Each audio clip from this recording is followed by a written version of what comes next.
users don't care about how much time and effort you put in it or how cool a tech it is and what a massive opportunity it is, right? They care about, does it work, not work, does it increase my work, or it actually helps, do I trust it enough, or I'm always watching over my shoulder in terms of that, oh, when will it fail me? Welcome to Insights Unlocked, an original podcast from User Testing, where we bring you candid conversations and stories with the thinkers, doers, and builders behind some of the most successful digital products and experiences in the world, from concept to execution. Welcome to the Insights Unlocked podcast. I'm Nathan Isaacs, Principal Content Marketing Manager at User Testing. And today I'm joined by Bansi Mehta, founder and CEO of Koru UX, an award-winning design agency focused on complex enterprise and healthcare products. She's a leading voice in designing AI experiences and the creator of the Sense, Shape, Steer framework. Welcome to the show, Bansi. Well, thank you so much for having me, Nathan. I'm stoked. I'm thrilled to be here. I'm glad you're here. And I love that we're having this conversation when we're like exactly 12 and a half hours apart in time zones. So it's your evening, my morning. And to kick us off on this day, can you tell us about your journey into UX and what led you to found Koru UX and how that experience has shaped the Sense, Shape, Steer framework? Oh, wow. That's so. Well, I am in just a sentence or two. Can you tell us? Well, I started my journey when the only expression of any sort of prototype was actually to write the HTML code. And that's how in a browser you would have any sort of GUI. And people used to, yes, call it GUI. So it feels really, really old. That's when I started. And then it has been fascinating to see that how from there the behavioral science kind of became front and center. When I started Koru, it was back in 2011. I always had a bent for enterprise products. So what I was always drawn towards was the complexity that enterprise products often come with where you are invariably dealing with minimum 3 persona using the same product, right? So it's between 3 to 5 different persona, conflicting priorities, and one screen that needs to deliver on so many goals and tasks. People always fighting for every pixel of space. So how do you balance the clutter versus what do you prioritize? All of those things. I would say that we actually now live in really exciting time because in last 2 years, I have found myself on multiple occasions solving the same problem, but now in a completely different way with AI. So in healthcare, some of the problems were they're really established problems, right? And people have been trying to solve it. It is like fragmentation is of course one of it, but also the documentation, the amount of information, all of that. And with AI, it's a whole new opportunity. So I find that very, very exciting, really working with startups, taking on incumbents, really reimagining and approaching that problem in a completely different way, as well as even enterprises that are actually thinking that, oh, what we have is working, but now with AI, what can we do? What are the opportunities? So, yep. Well, that's interesting, and it's going to kind of get into the topic that we're going to be talking about today, and it's a conversation I'm hearing a lot in our own organization here at User Testing, but also with a lot of our customers, and they're just trying to get a sense of like in this world of AI, how do we do the things that we're doing? And I'm just wondering, before we dive into the framework, can you just tell me like what made you see, what were you seeing in teams out there, in healthcare teams and in startups and so forth, that made you realize that we needed something like the Sense, Shape, Steer framework? But I would say a frenzy, Nathan, if I'm honest, in the sense, in the teams, like there's tremendous pressure from all ends. I have been in conversations where for private equity companies, the shareholders and investors are really creating pressure that everybody else in our portfolio are doing AI. Why are you not doing? And that's sometimes the pressure. Sometimes it's really Gartner's quadrant or staying in Gartner's quadrant, that's driving. Sometimes it's really like a few enthusiastic people within the team. They would actually prototype something, like code something, have a proof of concept, and everyone gets excited that, oh wow, we can do something like this. Now let's figure out. It's more like we have a solution now, but let's find a problem to it, right? Or we have found something that looks or sounds really cool, but how do we make non-tech people really understand what it is, right? So those are some of the conversations within the market that I really, I actually not once, but I came across it again and again. And on the other hand, really for design teams and product teams, how do you approach it? Where do you start? And what is the process and method to it, right? Because it felt like the old ways or the traditional ways of approaching product or solving problems that were kind of failing us in the sense we were, yes, creating stuff, but it felt like that it's still a very superficial layer that we are touching upon and not going deep enough. Because with AI, if you stop at, for example, if it's conversational AI, and if you stop at just the interface, then all you have is a chatbot. But the whole experience happens within it, right? And hence you have to get deeper. And that's just one kind of AI interaction. So how do you approach different kind of problems where, I mean, for example, I've seen that where teams would come one with the POC, another time where enterprises would say that, oh, we have these workflows. We actually did just the UX transformation, but what about AI now, right? And what are the AI opportunities? Where do you start from? Do you say that, oh, let's map out every opportunity and then design it? Or you say that, no, these are the low-hanging fruits, and then you start with it. And then, of course, there are startups where AI is the product, right? Where that's the front and center of it. And it's an idea, and now you're conceptualizing it from ground up. All of these are very different problems to handle and approach, especially with AI in the mix. And I personally thought that if we are struggling, I'm sure that a lot of people would also be wondering about it. And how can we bring some method to this madness? And to be very honest, that's where the whole framework coming to picture from. All right, all right.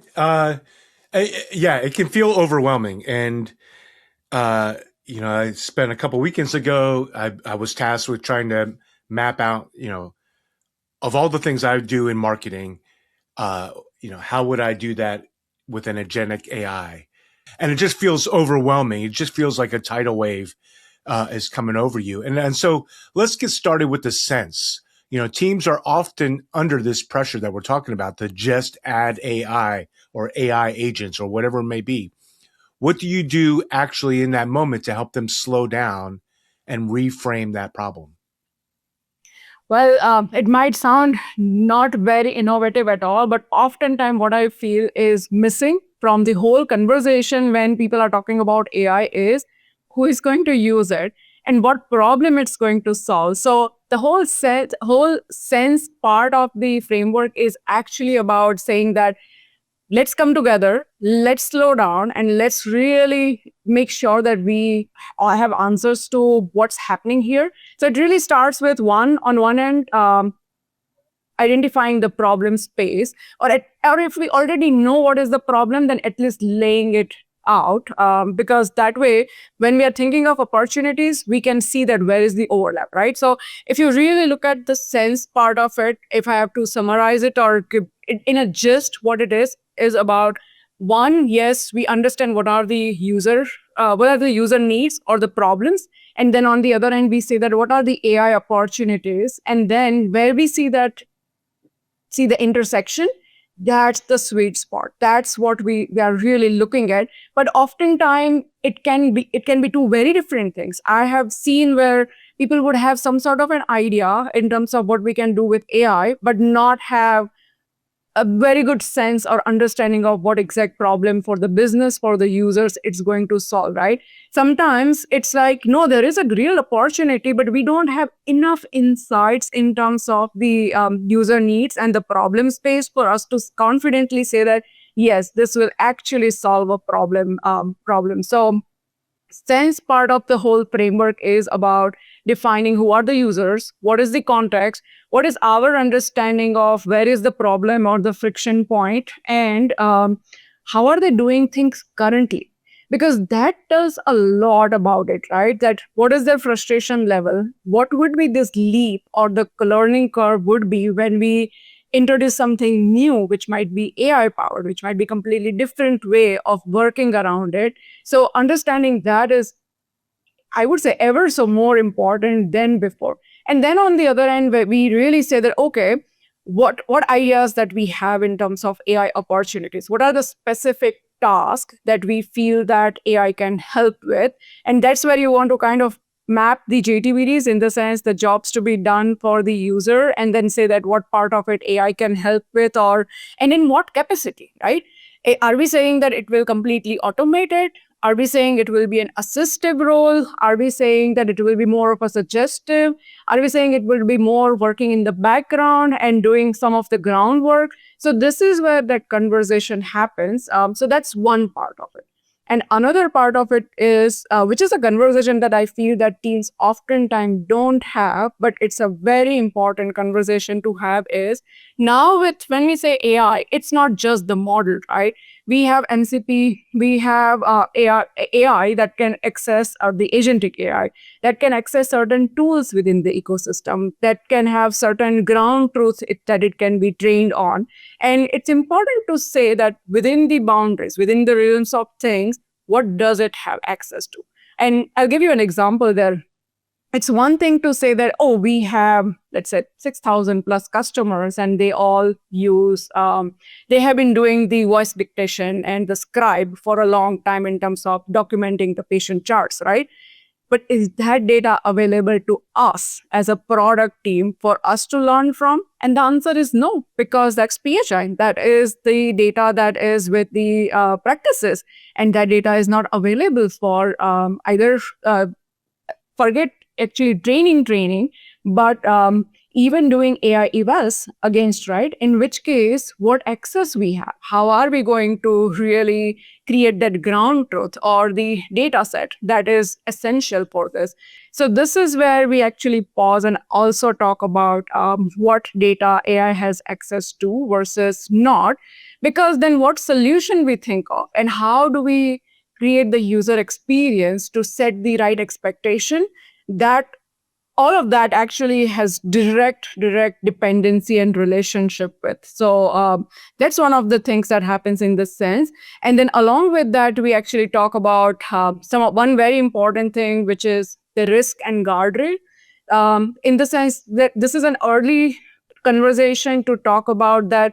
Okay, let's say for a moment that this is the solution we build and this is the problem we are trying to solve. It's of course all hypothesis, but this is where it feels like logically the right fit. Now, what could go wrong if AI makes a mistake, right?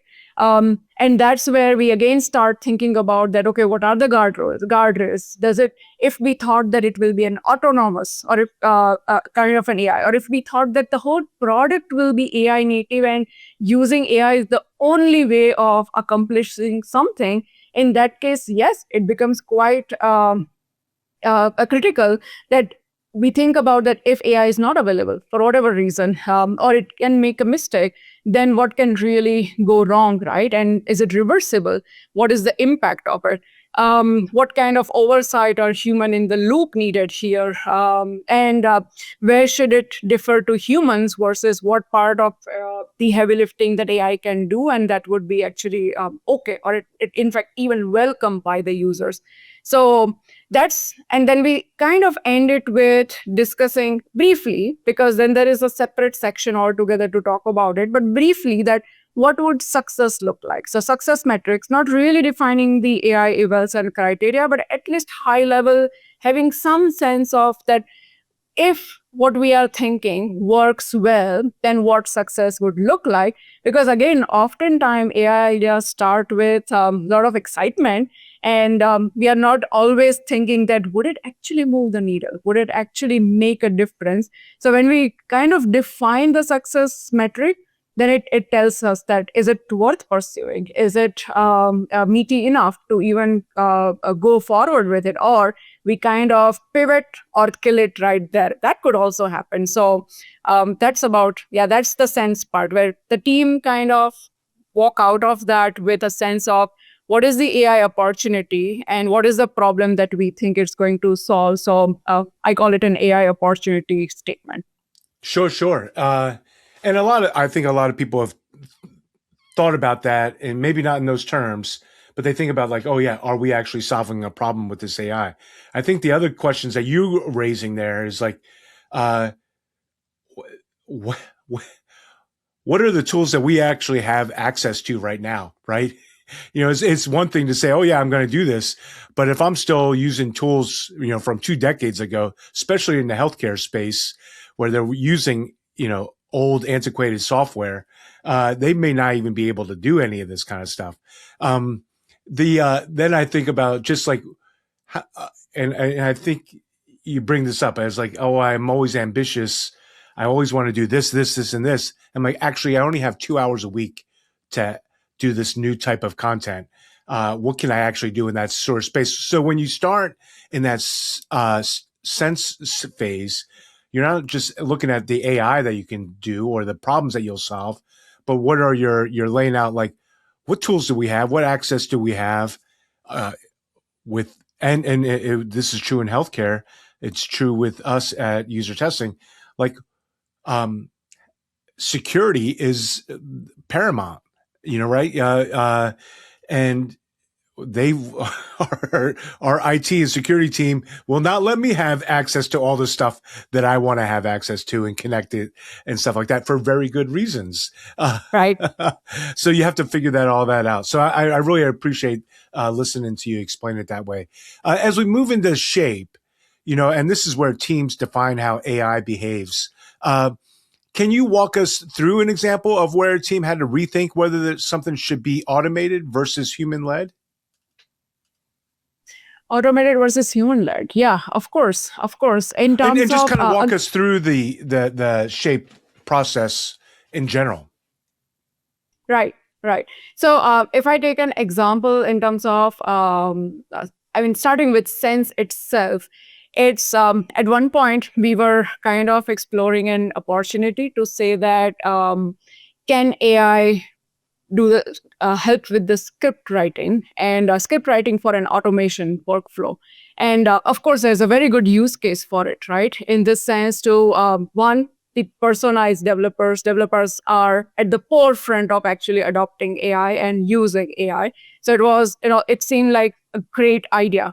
But at the same time, where we wanted to deploy it are the enterprises. And this was the time I would say around a year or year and a half back, and a lot of enterprises were still very skeptical, and they were like, we don't want anything to do with AI. So it's one thing where on paper it sounds like, yes, this is a real good use case and this would work, versus in practice, a completely different reaction altogether, right? So absolutely. Similarly, again, we work with a lot of enterprise clients which are not healthcare as well. Within logistics space, again, one of the ideas was that because the legacy software, the traditional software throws actually a lot of notifications in terms of a shipment is delayed or this has happened, and because of that, there are downstream consequences. And yes, it's extremely painful in terms of piecing that information together and then build a picture. But at the same time, where we said that, oh, actually an agent is going to do the full triage and take an action, the reaction was like, no. Because how would you know that if something goes wrong and what will be the downstream consequence of it, right? So not that level of automation. Then the other option was to actually say that, oh, it can come up with recommendation or suggestion that a human can review and then say yes or no. But at the same time, it sounds very logical, but if you think about it, if somebody has to actually get into the decision tree to understand that what led to this decision, and if that is not managed very well, it actually creates more fatigue and more cognitive load than helping, right? And in that, if your accuracy level in terms of how many times the AI recommendation would be right in terms of the triage, if that's not certain threshold, then people would be very quick to say that it's not worth it. So yeah, I mean, different factors really play a role in terms of you deciding, one, the pursuing the whole idea itself, and two, to say that, okay, how much of it you automate, how much transparency is actually good transparency, right? Because yes, you want transparency, but you also don't want to bombard the user with so much information that it actually ends up being counterproductive. Yeah, that's a fair point, right? We want it's really about trust too, and as we're learning to trust all these systems, uh, I seem to recall, and I can't know if this is true or not, but like the technology on an airplane is so complex that you could just turn on the autopilot and it could land the plane on its own. But we're afraid to trust it to land the plane on its own. So we still have the pilots doing that job, even though the plane could actually do it better than the pilots. Uh, and in a way, it's the same sort of thing, right? I'm asking you to do all this stuff, but really, I'm afraid. a lot of Yep. fear. What are the other things that we should be thinking about in the shape phase?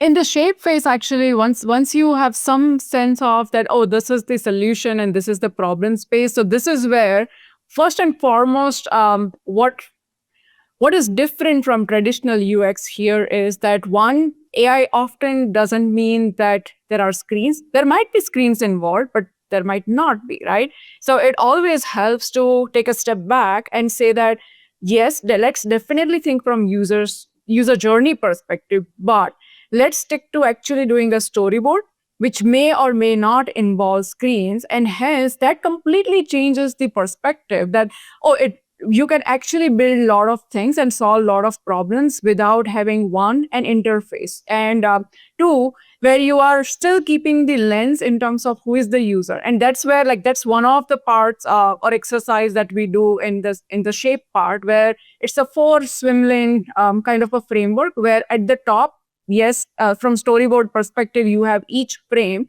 but then you're also thinking that what is the user action and what is the goal? What are they trying to do here, right? And then we say that, so where does AI come into play? If AI come into play, and what are the decisions that we have to make from design perspective? So that keeps the whole story tight, in the sense, without having to bring in screens early on.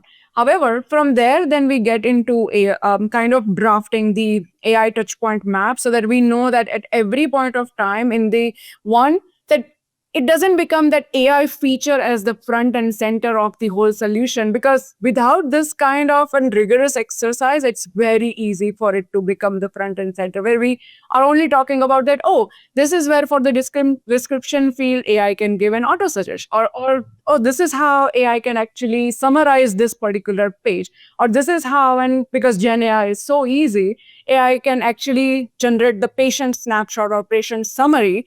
And if you think about it, that's actually more things for the provider to read. That's more work for user and not less, right? And not having that user's lens can very easily lead to a feature creep like this within the process. So this is where we kind of keep everyone grounded in the say that, yes, let's talk about how AI is helping, but how AI is helping in the overall user journey, doing what.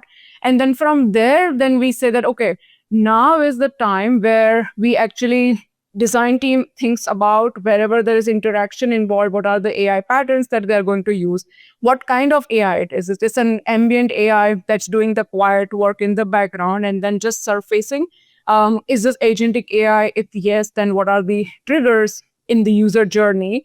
And with those triggers, what will happen, right? What kind of task the agent can do for the user, and what does it mean for the user? So that's where we start talking about the AI modality and the types. And then when we bring it all together, then the challenge for the whole team. And when I say whole team, so this exercise is best done when we have some representation from engineering, design, and product. I mean, design can also do it by themselves by sourcing enough information, but if they do it together, that's the best way of going about it. Because in that, then at one point, when everyone feels little confident about that, oh, this is the end user experience that we are aiming for, the somebody from engineering, and that line is actually blurring. It could be product manager, it could be the designers themselves, can actually say that let's prototype. And when I say prototype, not really prototype in Figma, but prototype in terms of, for example, using an annotated workflow to say that if we are to actually orchestrate this, if we have to take like one thin slice of it, right, to say that how this experience would be, it's one thing to hypothetically say that, oh, you upload transcripts and AI is going to give the output like this.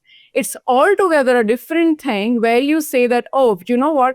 If it's a best use case, let's feed this 10 different, even if it's synthetic, 10 different kind of transcripts and see that what will be the output. And from there, then you can actually kind of stretch the output in the sense to say that what happens if there was a different kind of accent involved, right? Where it could not capture the transcript perfectly. What happens where it didn't have context or it was a very short conversation, those kind of things. Where, for example, we often do that when we say scribe, it seems like a very standard process nowadays, but it's still not as straightforward and easy because conversation is just one part of the signals that are being captured. Within, if you look at the whole patient record, there is so many different data points within a patient's record. And when you synthesize it all, more you synthesize, harder it is to say that how exactly it's going to, the output is going to be, right? And in that, you want to really test that, oh, if it was a sparse data situation, how it would be. If it's a lot of data situation, then how it would be. What if there were unstructured, unreadable data like lab results that are not perfectly captured in PDF format, right? Then how it would be. And that's where you start seeing that where it would skew. And not only that, even hypothetically saying that this is the model that would work, but some models really work poorly versus others. And at the same time, you still have to kind of justify the cost because good models are expensive, right? And they consume tokens very fast. So in that case, where do you want to draw a line in the sense that, oh, user experience wise, we will only allow this much input to the user in terms of the token consumption, right? Or we don't want to open up the context window to be so long that it will either hallucinate or it will be very, very expensive. So that's the kind of conversation, along with, of course, the ideation that usually happens in the when you are designing something, that happens and that should happen as part of the shape section. Oh my goodness. Each of these phases are so complex, and necessarily so. Like, I'm not making it. I'm just appreciating the thoughtfulness that went into all of this as you explain it, because there's so much that I would be missing if I was attempting to do this on my own. But that's why I work in marketing. I'm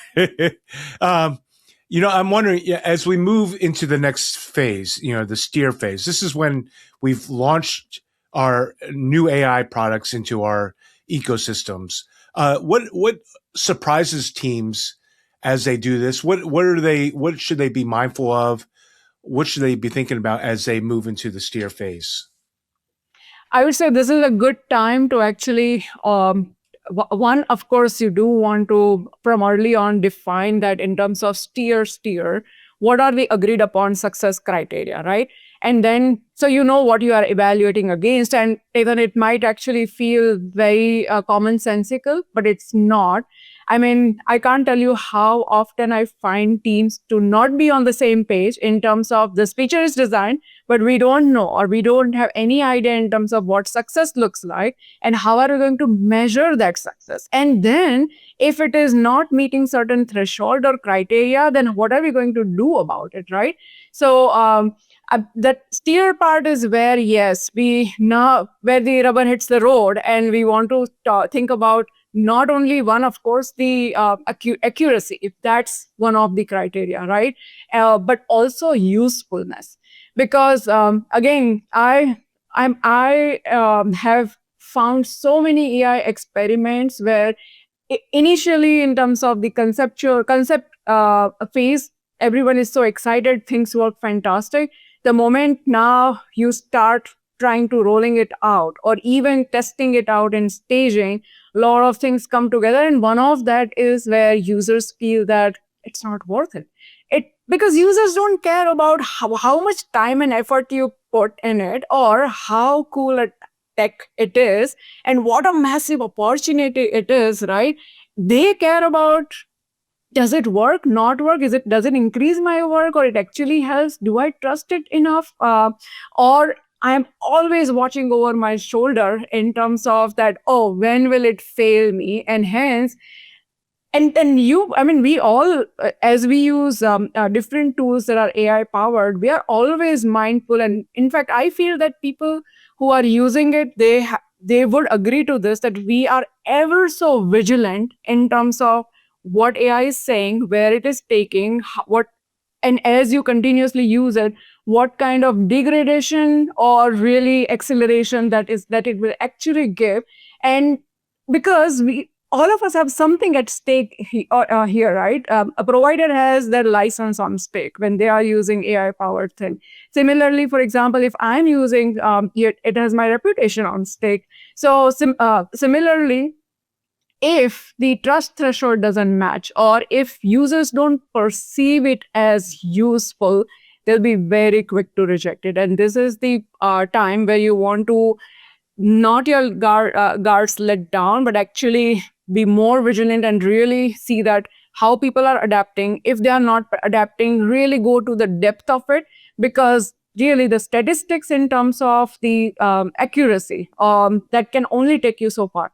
I'll give you one example for within healthcare. Again, RCM, which is revenue cycle management, is one of the actually very ripe and potent area for AI, because humans, in terms of billers and coders, spend a lot of time just going through the transcripts and what happened in a call to kind of interpret what are the services that were rendered, and hence what can be billed, and based on that the whole claim is packaged and then processed to for insurance, right? So it feels like the perfect place where AI can come and be an assistant to the coders in terms of that, oh, these are the services, I can go through the transcript and I can already recommend and give yes or no. And the business seems to buy it in the sense, this was a product and the business seems to buy it in the sense that, yes, of course, this will save time and we will use it. And what we saw in the pattern in terms of the observation is that users would still kind of override it. And when we look at it logically, it made no sense, because those were kind of the claims where you would see that documentation is weak or evidence is not enough and it's likely to be rejected logically. But you know what? Those users, they were like, we would take our chances, because we have seen in past that sometimes it gets approved, and they would reverse it. And in that moment, if we have not designed for it in such a way, and if you don't go deep enough to understand what is really at play, you can simply say that, oh, you know what, maybe it's transparency is a problem. And we should actually, probably AI should tell that why it recommended what it recommended. But what we really needed was to understand the human psyche, right? That why are they reversing some of the suggestion? And for that, Now, when you understand that, then you can solve for it. Like the solution to that is to say that every time they reverse it, they have to select the reason, and that becomes the machine learning loop, right? Where now the AI is also kind of matching with the human psyche to say that, oh, this is how you make decisions and make recommendation, and only when it will recommend what the coders would actually say yes to is when they are going to use it. If they end up find themselves mostly rejecting it or changing it, they are not going to use it. So this is the space where it's when you launch it, it's not done like traditional software, right? When you've done enough testing and you launch it, and then you know that for 99% of the times things will go and run fine. But with AI, this is where actually, now it is the wild world, and how things will work is you want to watch it very, very closely and then tweak the parameters based on what you learn. So that's why the name Steer. Hmm. Well, and it kind of like leads right into like many things, it's a cycle, right? So you have to kind of like the steering phase leads right back into the shape phase, not the shape phase, the sense phase, and then going on through that. How do teams do that? How or what should they be doing to think about this as a continuous loop, to be always kind of mindful and like revisiting, are we doing the right things, that sort of thing? I would say that one parameter to keep in mind is to just like how any product team, I think this is the rule of thumb for product team, that once we release a feature, we want to constantly watch and see that what is the usage. Is it actually making a difference? Is this particular feature was adapted by people or not adapted? And then do something about it, right? So similarly here, that's the least that needs to happen, in the sense to say that if it's not working, then really what are the lessons to be learned here? If something to be tweaked, then what is to be tweaked? And then you rightly said, some of it will actually be an input to sense part of the thing, and you might have to start over, right? Some of it would be a small tweak where it's a user experience or the expectation setting that you need to do. Is it a cold start problem where yes, enormous potential in terms of what that Copilot can do, but you don't know what to start, where to start, and what to do with it, right? Is it a cold start problem? Then it's you solve it in a different way. So only through by listening to signal, just like in the product otherwise, you would know that what is to be changed and where. And then sometimes you have to just kill it, because there is only so much prep you can do and do the testing within the close constraint or in the laboratory setting. Sometimes things don't work in spite best of your intentions. The people who are listening to this episode, they're many of them may be just starting out on this idea, but many have already adopted some sort of AI product or designed some sort of AI product. They're kind of like everybody's in their maturity cycle in different places. If you have to give some advice to a team listening right now, and they can only focus right now on one part of the framework, where should they be thinking? What should they be doing? I would say that most definitely spend time on the sense part of it than anything else. Because shape is more instinctive, more or less that will happen, in the sense you will think about the solution. In fact, if at all, people will start from solution first. So with AI, people are always thinking of the possibilities, right? So it's very easy to be solution driven there than the problem driven. But sense kind of allows you to really, one, think that what problem it solves, and two, by saying that what are the constraints available and how do we actually manage those constraints. And the constraints can be managed beautifully through user experience. Delightful user experience still means that if the expectation is set well and then you deliver more than that expectation, that's what the delight is, right? So knowing that, having that conversation really grounds teams, and I would say that that's the part that they should spend more time on. Yeah. The Bansi, I've appreciated our conversation today. Thank you so much for being on the show. How does someone learn more about you, your thought leadership, and what you and the team are doing over at Koro UX? Well, I would say LinkedIn is the best place. I frequently post there.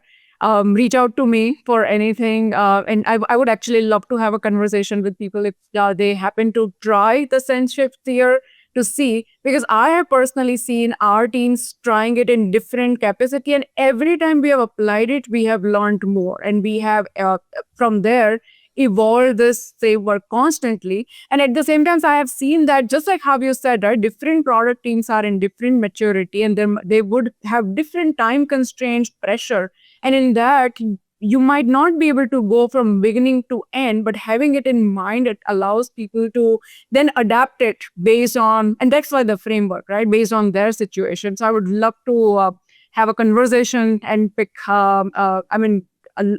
take a peek into how people have implemented it. So yeah, LinkedIn is the place. Excellent. Yeah, I'll share links to all that in the show notes.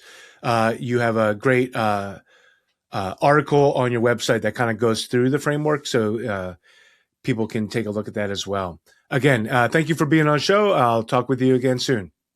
Thank you so much. Thanks for having me.